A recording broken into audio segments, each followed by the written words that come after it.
Mr. Obi is shooting from the hip.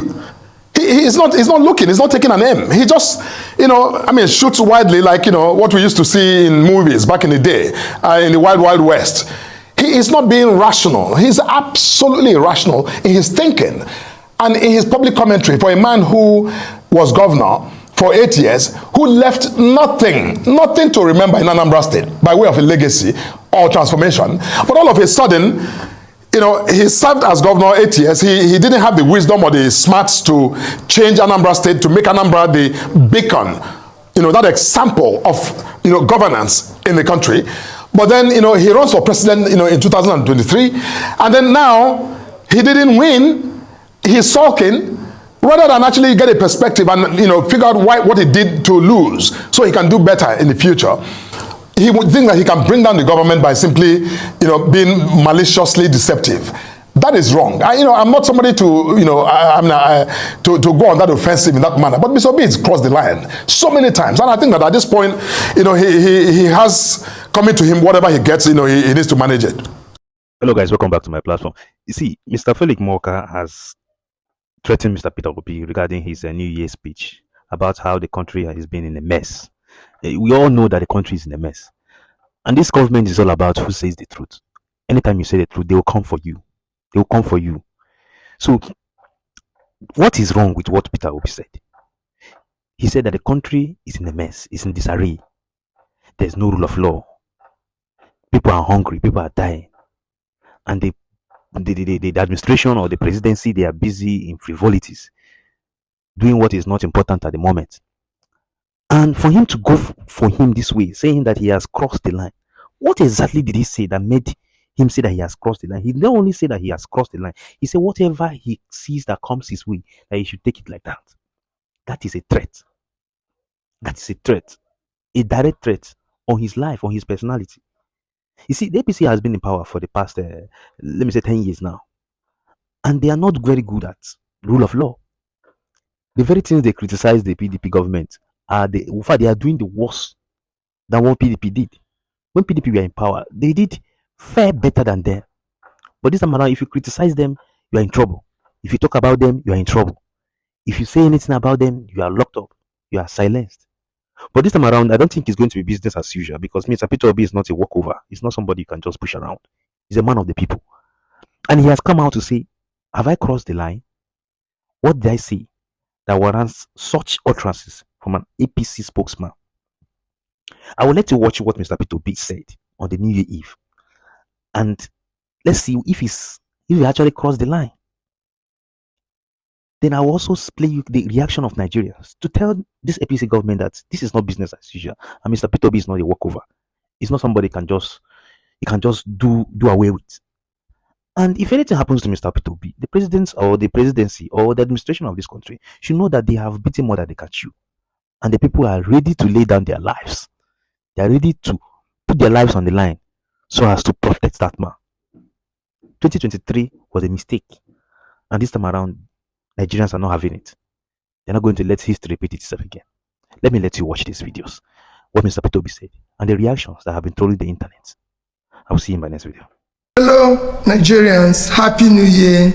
As we begin the new year 2025, it has become imperative for me to speak to you as a Nigerian interested in the progress of the country. The political, economic, and security situation of our country is worsening daily, despite contrary positions and claims by the government of improvement in all spheres of human endeavor. Our national challenges are visibly worsening. Our nation and its fortunes are in clear reverse. The indices are clearly indicative of our decline. Thus, Nigeria remains one of the poverty capitals of the world, with over 100 million in extreme poverty and more than 150 million in multi-dimensional poverty. The situation has deteriorated significantly in the past 18 months under the current administration. As a nation, we are falling from being the highest GDP in Africa in 2014 at $574 billion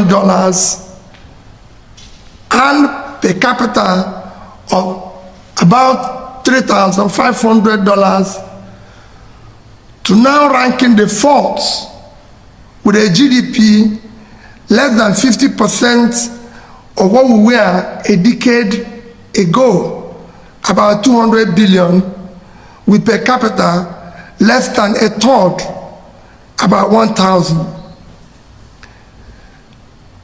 Our nation remains one of the most insecure and least peaceful in the world today, with countless communities and families displaced from their homes and now living in IDP camps.